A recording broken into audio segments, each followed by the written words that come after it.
Bab 11, Penalaran Induktif dan Pikiran Objektif. H. Pendahuluan. Kehidupan Anda diatur oleh hukum oleh prinsip-prinsip aktual yang tidak berubah, yang tak pernah berbeda. Hukum itu bekerja sepanjang waktu di semua tempat karena hukum-hukum itu bersifat pasti dan mendasari semua tindakan manusia. Itulah sebabnya orang-orang yang mengendalikan industri-industri raksasa mampu menentukan dengan presisi mutlak berapa persen dari setiap 100.000 orang yang akan merespons pada serangkaian kondisi tertentu. Tetapi, perlu diingat bahwa walaupun setiap akibat adalah hasil dari sebab, akibat itu kemudian menjadi sebab. Sebab ini menciptakan akibat-akibat lain, yang kemudian menciptakan sebab-sebab lain. Maka bila Anda menjalankan hukum tarik-menarik, harus Anda ingat bahwa Anda sedang mulai menjalankan suatu rentetan sebab-akibat untuk hal yang baik. Tak terhingga banyaknya kemungkinan yang ditimbulkan oleh rentetan sebab-akibat ini. Kita sering kali mendengar, suatu situasi yang buruk telah terjadi di dalam kehidupanku. Tak mungkin itu hasil pemikiranku karena aku pasti tidak pernah membiarkan pikiran yang bisa membuahkan hasil seperti itu. Kita lupa bahwa hukum tarik-menarik berlaku di dunia mental, dan bahwa pikiran yang kita buai akan menghasilkan hal-hal yang sejenis dan serupa. Kemudian, semua itu akan menghasilkan kondisi dan lingkungan yang menjadi sumber dari kondisi-kondisi yang kita keluhkan. B. Materi. 1. Penalaran induktif adalah proses pikiran objektif yang kita gunakan untuk membanding-bandingkan sejumlah hal sampai kita melihat faktor umum yang menyebabkan semua itu. 2. Induksi berjalan dengan perbandingan fakta. Metode yang mempelajari alam ini telah menemukan kekuasaan hukum yang menandai zaman kemajuan manusia. 3. Induksi merupakan garis pembatas di antara tahayul dan kecerdasan, yang telah menghilangkan elemen-elemen ketidakpastian dan perubahan mendadak dari kehidupan manusia, untuk digantikan dengan hukum, penalaran, dan kepastian. 4. Itu adalah penjaga gerbang, yang disebutkan di pelajaran sebelumnya. 5. Dengan prinsip ini, dunia yang biasa dialami oleh indera telah direvolusi. Ketika matahari telah berada di tempatnya, maka bumi yang tampaknya rata ini ternyata berbentuk bola dan berputar di sekeliling matahari. Materi di dalamnya pun berubah menjadi elemen-elemen aktif, dan semesta memperlihatkan diri kemana pun kita mengarahkan teleskop dan mikroskop. Semesta dipenuhi kekuatan, gerakan, dan kehidupan. Kita pun bertanya-tanya, cara apa yang memungkinkan berbagai bentuk rumit yang tersusun di semesta ini tetap bisa teratur dan memperbaiki dirinya. 6. Seperti halnya kutub-kutub dan kekuatan-kekuatan yang sejenis saling menolak atau tetap tidak bisa saling mendekati, secara umum sebab ini tampaknya juga membuat jarak yang pas dengan bintang-bintang, manusia, dan kekuatan. Sebagaimana manusia dengan sifatnya yang berbeda-beda mulai bekerja sama, demikian juga kutub yang berlawanan saling tarik-menarik. Elemen yang tidak memiliki sifat yang sama seperti asam dan gas justru akan saling mendekat. Surplus dan permintaan datang silih berganti. 7. Mata mencari dan menerima kepuasan dari warna-warna yang melengkapi benda tertentu. Kebutuhan, keinginan, dan hasrat di dalam pengertian yang terbesar menyebabkan, mengarahkan, dan menentukan tindakan tertentu. 8. Merupakan hak istimewa kita bila kita menyadari prinsip itu dan kemudian bertindak sesuai dengannya. Cuvier melihat sebuah gigi milik binatang yang sudah punah. Gigi ini membutuhkan sebuah tubuh untuk kinerja fungsinya, dan gigi ini mencirikan tubuh khusus yang dibutuhkannya dengan presisi yang tinggi sehingga Cuvier bisa merekonstruksikan tubuh dari binatang ini. 9. Ada penyimpangan orbit yang diamati pada gerakan Uranus. Le Verrier membutuhkan sebuah bintang lain di suatu tempat untuk menjaga keteraturan sistem tata surya. Neptunus pun muncul di tempat itu pada waktu yang ditentukan. 10. Keinginan instingtif binatang dan keinginan intelektual Cuvier, keinginan alam dan keinginan pikiran Leverrier semuanya mirip, dan demikian pula hasilnya. Di sini ada pemikiran tentang suatu eksistensi, di sana muncul eksistensinya. Maka, keinginan yang didefinisikan dengan jelas dan selaras dengan hukum akan memberikan alasan bagi berlangsungnya kinerja hukum alam yang lebih kompleks. 11. Setelah merekam dengan benar segala jawaban yang diberikan oleh alam dan mengisi indera kita dengan ilmu yang terus berkembang, setelah menyatu dengan pengungkit yang memindahkan bumi, kita pun tersadar akan adanya kontak yang dekat, bervariasi, dan mendalam dengan dunia di luar diri. Dengan demikian, keinginan dan tujuan-tujuan kita diidentifikasikan dengan operasi hukum luar biasa yang harmonis ini. Sama halnya dengan kehidupan, kebebasan, dan kebahagiaan warga negara yang diidentifikasikan dengan eksistensi pemerintahannya. 12. Kepentingan individu dilindungi oleh wakil-wakil pemerintah. Kebutuhan-kebutuhan individu mungkin tergantung pada pasokan tertentu, yang dirasa lebih bersifat universal dan tetap. Karena kita adalah warga negara yang sadar di Republik Alam ini, kita pun aman dari gangguan agen-agen rendahan dengan cara bersekutu dengan kekuatan-kekuatan superior. Dan dengan memohon pada hukum resistensi atau induksi yang mendasar yang diberikan kepada agen mekanis atau kimiawi, maka tugas yang harus dikerjakan pun didistribusikan di antara hukum-hukum itu dan manusia, demi manfaat individu sang penentu. 13. Seandainya Plato bisa melihat gambar-gambar yang dibuat oleh matahari dengan bantuan fotografer, atau ratusan ilustrasi serupa tentang apa yang dilakukan manusia melalui induksi, Plato mungkin teringat akan peran gurunya dalam hal pembidanan intelektual. Dan di pikirannya sendiri, Plato mungkin memunculkan visi tentang suatu tempat di mana semua pekerjaan manual dan mesin, serta pengulangannya ditugaskan pada kekuatan alam. Di sana keinginan kita dipuaskan oleh pekerjaan yang murni bersifat mental, yang digerakkan oleh kemauan. Dan di situ pasokan diciptakan oleh permintaan. 14. Sejauh apapun tempat itu, induksi telah mengajar manusia untuk bergerak ke arah sana, dan telah mengelilinginya dengan manfaat-manfaat yang sekaligus merupakan hadiah untuk kesetiaan di masa lalu, serta insentif untuk pengabdian yang lebih tekun. 15. Untuk menyelesaikan secara total, induksi juga membantu kita untuk mengonsentrasikan dan menguatkan kemampuan kita. Induksi memberikan solusi yang tidak pernah salah untuk individu dan masalah-masalah universal bila pikiran dioperasikan di dalam bentuknya yang paling murni. 16.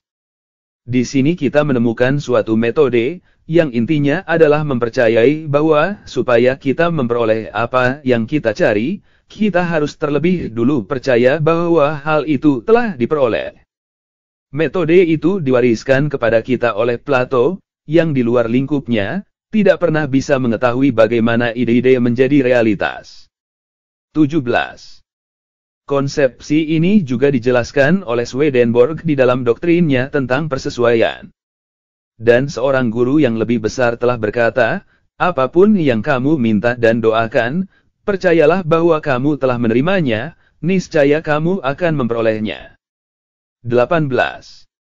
Pertama-tama kita harus percaya bahwa keinginan kita telah dipenuhi, dan sukses nantinya akan mengikuti. Inilah petunjuk yang tepat untuk menggunakan kekuatan kreatif pikiran, yaitu dengan menanamkan hal tertentu yang kita inginkan pada pikiran subjektif universal sebagai fakta yang sudah ada. 19. Kita berpikir di tataran yang mutlak, dan menghilangkan semua pertimbangan tentang kondisi atau batasan. Kita menanam suatu benih yang bila dibiarkan tanpa diganggu pada akhirnya akan tumbuh menjadi fakta yang nyata. 20.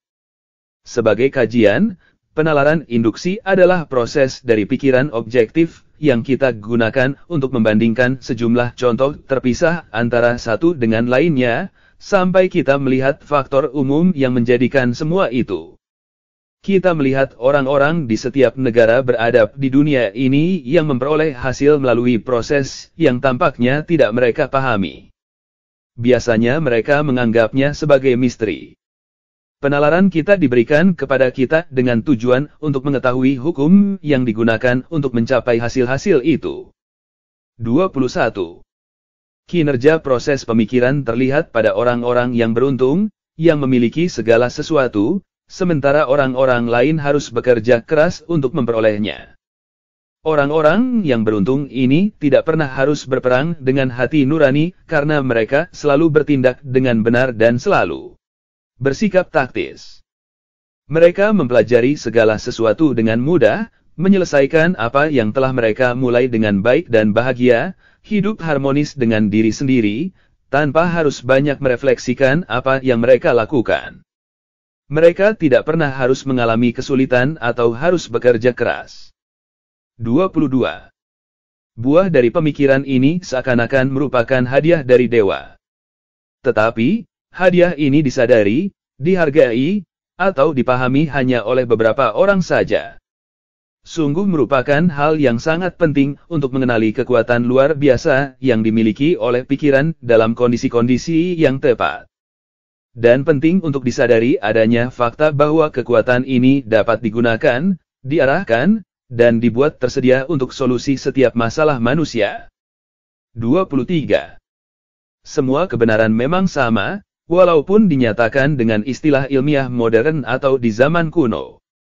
Jiwa-jiwa yang pemalu tidak bisa menyadari bahwa kelengkapan kebenaran membutuhkan berbagai pernyataan, bahwa tidak ada formula manusia yang akan menunjukkan setiap sisinya.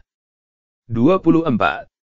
Perubahan, penekanan, bahasa baru, interpretasi baru, perspektif yang tidak dikenal, semuanya bukan seperti yang disangka oleh beberapa orang. Itu semua adalah tanda perubahan dari kebenaran. Namun, itu merupakan bukti bahwa kebenaran sedang dipahami dalam kaitannya dengan kebutuhan manusia, dan semakin dipahami secara umum. 25. Kebenaran harus disampaikan pada setiap generasi, dan pada setiap bangsa dengan istilah-istilah baru yang berbeda. Itulah sebabnya Guru Agung berkata, percayalah bahwa kamu menerima dan kamu pasti menerima. Sains modern menyatakan, hukum tarik-menarik adalah hukum yang dipakai oleh pemikiran untuk berhubungan dengan objeknya. Setiap pernyataan yang dapat dianalisis ternyata berisi kebenaran yang serupa. Perbedaan satu-satunya adalah bentuk penyampaiannya. 26. Kita sedang berada di ambang era yang baru. Telah tiba waktunya ketika manusia mempelajari rahasia keunggulan. Jalannya sedang dipersiapkan untuk suatu tataran sosial baru, yang lebih hebat dibandingkan apapun yang pernah diimpikan sebelumnya. Konflik sains modern dengan teologi studi tentang perbandingan agama, dan kekuatan besar tentang gerakan-gerakan sosial yang baru, semua ini membuka jalan untuk tataran yang baru itu. Bentuk-bentuk tradisi mungkin telah dirusak sehingga menjadi benda yang antik, tetapi tidak ada nilai yang hilang. 27. Kepercayaan itu menuntut bentuk ekspresi yang baru.